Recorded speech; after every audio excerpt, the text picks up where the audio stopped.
గాథలో రాక్షసుడే హింసలు పెడతాడు, అణచగనే పుడతాడు రాజే ఒకడు, శత్రువునే కడదేర్చే పనిలో మన రాజు, హింసలనే మరిగాడు మంచిని మరిచే, నీచుడి అంతు చూశాడు.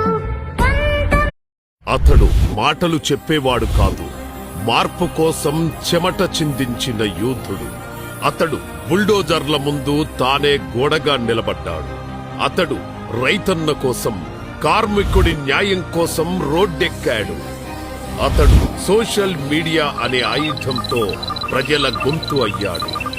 అతడు కార్యకర్త కన్నీళ్లలో కోపాన్ని చూసి, ఇవాళ నేను అధికారంలో లేను, బట్ స్టిల్ ఇక్కడికి వచ్చి నేను తెలంగాణలో పెట్టుబడులు పెట్టండి అని ఎందుకు చెప్తా ఉన్నానంటే, ultimately state first, ultimately India first and Telangana first. కాబట్టి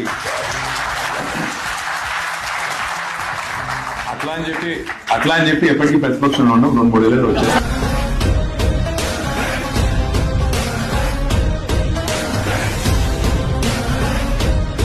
రాహుల్ గాంధీ గారు అన్ని విషయాల్లో మాట్లాడతారు, ప్రతి విషయంలో మాట్లాడతారు. పాకిస్తాన్ గురించి మాట్లాడతారు, బంగ్లాదేశ్ గురించి మాట్లాడతారు, ఇంకేదో మాట్లాడతారు.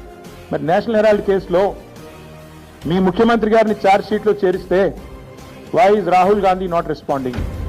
Why is he not talking? Why is mister Rahul Gandhi silent on this issue? Please respond. One of your chief ministers along with you.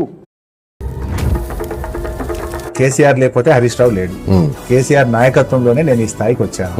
Definite గా వారు ఏం చెప్తే అది చేయడానికి హరీష్ రావు సిద్ధంగా ఉంది.